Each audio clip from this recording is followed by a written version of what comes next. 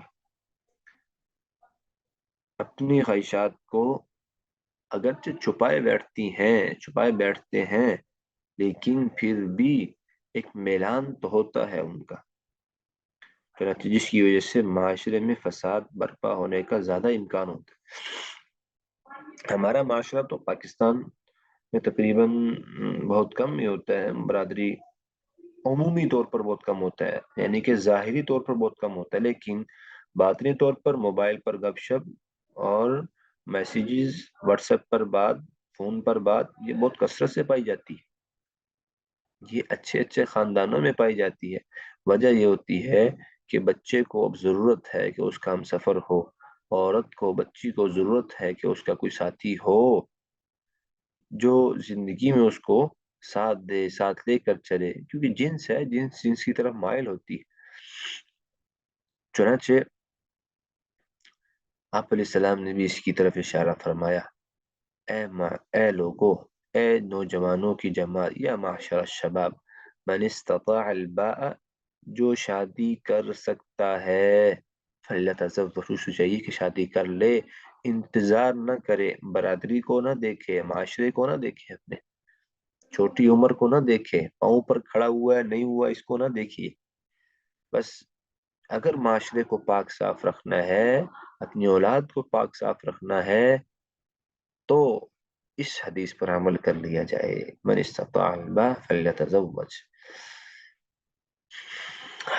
جو شادی کی طاقت رکھتا ہے وہ کر لے، فإنه أغض للبصر، شادی سے کیا فائدہ ایسے حاصل ہوتے ہیں، نکاح سے کیا ملتا ہے کہ نظر جھک جاتی ہے، ایک دیکھنے والا، ایک مرکز، ایک جہت اس کو مل جاتی ہے جس کو دیکھنا ہوتا ہے شادی کے بعد، اس کی بیوی اس کے سامنے حلال ہو جاتی ہے، تو اس کو دیکھ لیتا ہے اگر شادی کر لے، اگر شادی نہیں کرتا پھر بھی آنکھوں کی حوث انسان جنس ہے پوری کرنی ہے، تو جب نکاح نہیں ہوتا تو جنس حلال چیز کی طرف پھر انسان نہیں دیکھتا، پھر جو ہے نا حرام چیز کی طرف دیکھتا ہے، یعنی پھر غیر محرم پر نظر اٹھتی ہے، تو جب نکاح ہو جاتا ہے تو اپنی کو ہی دیکھتا ہے، اغض للبصر، نظر کو نیچے کر دیتی ہے اس کی، اور اس کی شرمگاہ محفوظ ہو جاتی ہے، اس کی شرمگاہ محفوظ ہو جاتی ہے۔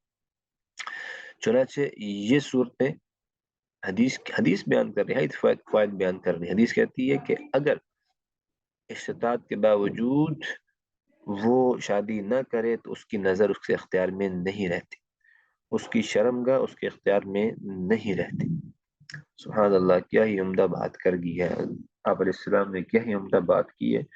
دیکھیں نا، ہمارا معاشرے میں 2 سے 3 طبقات کے لوگ ہیں، ایک وہ طبقہ ہے جن کے اوپر استعداد بھی ہے، مالی اسباب بھی ہے، سب کچھ ہے، سب کچھ ہے، لیکن پھر شادی سے تاخیر کرتے ہیں، اس طرح کا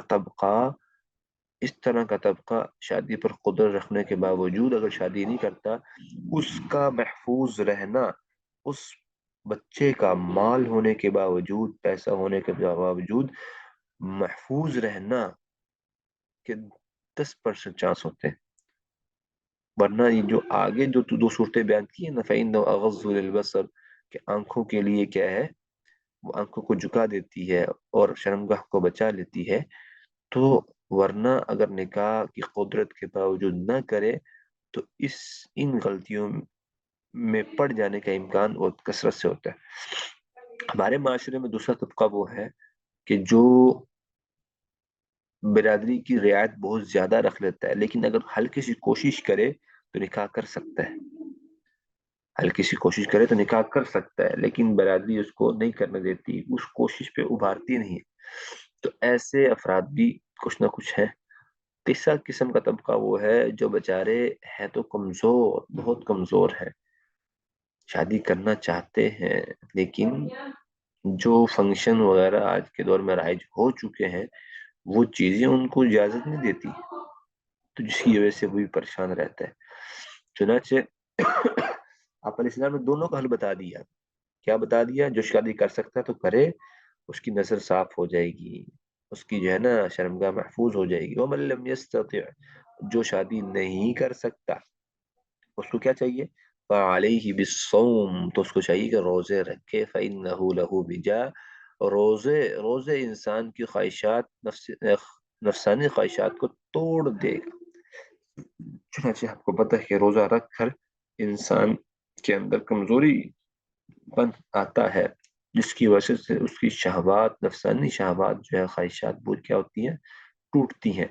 لیکن یہ ایک آدھا روزہ نہیں، یعنی کہ ایک شخص ہے شادی کرنا چاہتا ہے، اسباب نہیں ہے، کچھ حالات موافق نہیں ہے، تو اب اس کو چاہیے کہ اگر ایمان محفوظ رکھنا ہے، اگر ایمان محفوظ رکھنا تو کیا کرے؟ روزے کثرت سے رکھے۔ تو جو شادی کی جو چاہ ہوگی اس کی، وہ روزے جو ہے اس کو توڑ دے گا۔ ہاں پھر جب اسباب میسر ہوں تو شادی کر لے۔ چنانچہ بہت ہی عمدہ حدیث تھی، اور ہمارا معاشرہ میں جو بگاڑ ہے اس میں ایک مین چیز یہ بھی ہے کہ نکاح کی قدرت ہو یا نہ ہو، اگر ہم نکاح وقت پر کر دیں تو معاشرہ ہمارا سلجھ ہے۔ اگر ہم اس چیز کو دیکھنا چھوڑ دیں کہ پاؤں پر ابھی نہیں کھڑا ہوا، تو میرے خیال سے بہت سے معاملات درست ہو جائیں گے۔ اور پاؤں پر کھڑا ہونا یہ تو ہم نے سوچ لی ہے، ورنہ تو اللہ تعالیٰ قرآن مجید میں بھی ارشاد فرماتے ہیں وَأَنكِحُوا الْأَيَامَ مِنكُمْ وَالصَّالِحِينَ مِنْ عِبَادِكُمْ وَإِمَائِكُمْ إِنْ يَكُونُوا فُقَرَاءَ يُغْنِهِمُ اللَّهُ، نکاح کرو، اگر غریب ہو تو مالدار کر دوں گا، اگر غریب ہو تو مالدار کر دوں گا۔ تو نکاح پر یہ فضیلت، یہ مالداری کی اللہ تعالیٰ کی طرف سے آفر کس پر ہے؟ نکاح پر ہے۔ تو ہم کہتے ہیں کہ نکاح سے پہلے اس کو مال مل جائے، حالانکہ یہ اصول کے خلاف ہے، قرآن کے خلاف ہے۔ بھائی نکاح سے پہلے اس کو پیسے کیسے مل جائیں؟ نکاح سے پہلے اس کو مال وہ تو اللہ چاہے دے سکتا ہے، لیکن جو وعدہ ہے وہ کس پر ہے؟ چنانچہ ہم وعدے کو چھوڑ کر ویسے ہی مال لینا چاہتے ہیں کہ ویسے مال مل جائے، پاؤں پر کھڑا ہو جائے، پھر نکاح کریں گے، تو اس تاخیر میں اتنی تاخیر ہو جاتی ہے کہ معاشرے میں بگاڑ پیدا ہوتے ہیں۔ جی بسم اللہ الرحمن الرحیم۔ اگلی حدیث میں دیکھ رہے ہیں عن ابی ہریرہ رضی اللہ عنہ قال قال رسول اللہ صلی اللہ علیہ وسلم ثلاثة حق على الله عونهم، تین شخص ہیں، ثلاثة حق على الله عونهم، اللہ تین آدمیوں کی مدد اللہ کے نزدیک ثابت ہے۔ کون کون سے؟ المجاہد فی سبیل اللہ، ایک اللہ کی راہ میں جہاد کرنے والا، اللہ اس کی مدد کرتا ہے۔ والمکاتب الذی یرید الاداء، اور دوسرا مکاتب غلام جو کتابت ادا کرنا چاہتا ہو۔ اور تیسرا کیا؟ والناکح الذی یرید العفاف، تیسرا کون ہے کہ جو پاک دامنی، تیسرا وہ شادی کرنے والا جو پاک دامنی حاصل کرنا چاہتا ہو کہ میں نکاح کر لوں اور میں محفوظ ہو جاؤں گا۔ تو ایسے شخص کی، ایسے لوگوں کی اللہ تعالیٰ کیا کرتے ہیں؟ مدد کرتے ہیں، ایسے لوگوں کی اللہ تعالیٰ مدد فرماتے ہیں۔ ثلاثة حق على الله عونهم، تین شخصوں کی اللہ تعالیٰ مدد فرماتے ہیں. المجاہد فی سبیل اللہ، جو اللہ تعالیٰ کی راستے میں جہاد کر رہا. والمکاتب الذی یرید الاداء، مکاتب کہتے ہیں کہ غلام ایک ہوتا ہے، غلام مکمل غلام ہوتا ہے. ایک غلام ہوتا ہے جو جس کو آقا کہتے ہیں کہ آپ اتنا مال دے دو آزاد ہو. تو وہ مکاتب یرید الادا، جو وہ مالک نے جو اس کو پیسہ بتایا ہے وہ ادا کرنا چاہتا ہو اور اپنے آپ کو آزاد کر کے اپنے آپ کو آزاد کروانا چاہتا ہو تو اللہ تعالیٰ اس کی مدد فرماتے ہیں. والناکح الذی یرید العفاف، اور وہ نکاح کرنے والا جو اپنے آپ کو پاک دامن رکھنا چاہتا ہو. جی بسم اللہ الرحمن الرحیم، دوسری کتاب نکال لیجئے. جی بسم اللہ الرحمن الرحیم. کل ہم نے حدیث پڑھی تھی، وسوسے سے متعلق اسے یاد کرنا تھا، تو امید آپ حضرات نے یاد بھی کی ہوگی. حضرت ابو ہریرہ رضی اللہ عنہ سے مروی ہے، آپ علیہ السلام نے فرمایا الشیطان احدکم فیقول، شیطان تم میں سے کسی ایک کے پاس آتا ہے، فیقول وہ کہتا ہے من خلق کذا، یہ کس نے پیدا کیا، من خلق کذا یہ کس نے پیدا کیا، یہاں تک کہ وہ کہتا ہے من خلق ربک، آپ کے رب کو کس نے پیدا کیا. فَإِذَا بَلَغَهُ فَلْيَسْتَعِذْ بِاللَّهِ وَلْيَنْتَهِ، چنانچہ وہ جب اس مقام پر پہنچ جائے تو چاہیے کہ وہ اللہ سے پناہ مانگ لے. وَلْيَنْتَهِ، اور اس وسوسے کو چھوڑ دیں، شیطانی خیال کو چھوڑ دیں. اگلی حدیث حضرت جابر رضی اللہ عنہ سے ہے. عن جابر رضی اللہ عنہ قال لعن رسول اللہ صلی اللہ علیہ وسلم آکل الربا وموکلہ وکاتبہ وشاہدیہ وقال ہم سواء. بہت ہی عمدہ حدیث ہے، یاد کرنے والی ہے. ہمارا معاشرہ اس میں بہت کثرت سے ملوث ہے. چنانچہ حضرت جابر رضی اللہ عنہ سے مروی ہے، فرمایا کہ آپ علیہ السلام نے لعنت فرمائی کس کے اوپر، آکل الربا، ربا کھانے والے، سود کھانے والے، وموکلہ، اور سود کھلانے والے پر، وشاہدیہ، وکاتبہ، اور سود لکھنے والے پر، وشاہدیہ، اور سود کے جو مال پر جو گواہ بنے ہیں ان گواہوں پر. وقال، اور فرمایا ہم سواء، یہ سب کے ہیں برابر ہیں. یہ سب کون ہیں؟ برابر ہیں. قال ہم سواء، وہ سب کیا ہیں؟ برابر ہیں. دوبارہ سن لیجیے. عن ابی ہریرہ رضی اللہ عنہ قال لعن رسول اللہ صلی اللہ علیہ وسلم آکل الربا وموکلہ، آکل مانا کھانے والا، الربا سود کو، موکلہ کھلانے والا سود، وکاتبہ سود لکھنے والا، وشاہدیہ، اور گواہ، سود پر گواہ ہو. وقال ہم سوا، اور فرمایا کہ ہم سوا، یہ سب برابر ہیں، یعنی قرآن میں سب برابر ہیں. حدیث یاد کرنے والی اسے بھی یاد کیجیے گا. جزاک اللہ خیر.